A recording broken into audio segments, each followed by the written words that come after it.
অথ ব্যবস্থিতানুদিষ্টা ধত্তরাষ্ট্রন কপিধ্বজ প্রবৃত্ত সত্য সম্পাদে ধনুরুদ্যম পাণ্ডব ঋষিকেশং তদা বাক্যমেদ মাহ মহীপতে। অর্থাৎ হে রাজন, যুদ্ধ শুরু হওয়ার মুহূর্তে ধৃতরাষ্ট্রের পুত্রদের যুদ্ধের জন্য প্রস্তুত দেখে কপিধ্বজ অর্জুন ধনুক তুলে নিয়ে শ্রীকৃষ্ণকে এই কথাই বললেন।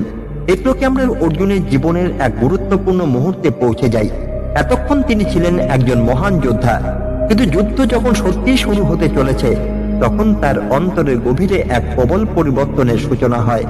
আমাদের জীবনও এমন মুহূর্ত আসে যখন কোনো কঠিন সিদ্ধান্ত সামনে দাঁড়িয়ে যায় এবং তখন বাহ্যিক সাহসের চেয়ে অন্তরের সত্য অনেক বড় হয়ে ওঠে। অর্জুনের এই মুহূর্তেই পরবর্তীতে গীতার জ্ঞান প্রকাশের কারণ হয়। কখনো কখনো জীবনের গভীরতম প্রশ্নগুলোই আমাদের ঈশ্বরের সবচেয়ে কাছে নিয়ে যায়।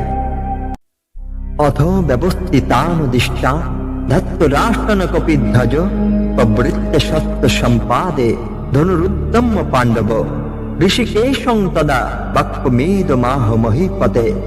অর্থাৎ হে রাজন, যুদ্ধ শুরু হওয়ার মুহূর্তে ধৃতরাষ্ট্রের পুত্রদের যুদ্ধের জন্য প্রস্তুত দেখে কপিধ্বজ অর্জুন ধনুক তুলে নিয়ে শ্রীকৃষ্ণকে এই কথাই বললেন।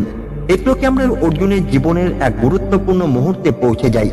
এতক্ষণ তিনি ছিলেন একজন মহান যোদ্ধা, কিন্তু যুদ্ধ যখন সত্যিই শুরু হতে চলেছে তখন তার অন্তরের গভীরে এক প্রবল পরিবর্তনের সূচনা হয়। আমাদের জীবনও এমন মুহূর্ত আসে যখন কোনো কঠিন সিদ্ধান্ত সামনে দাঁড়িয়ে যায় এবং তখন বাহ্যিক সাহসের চেয়ে অন্তরের সত্য অনেক বড় হয়ে ওঠে।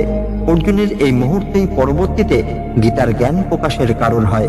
কখনো কখনো জীবনের গভীরতম প্রশ্নগুলোই আমাদের ঈশ্বরের সবচেয়ে কাছে নিয়ে যায়।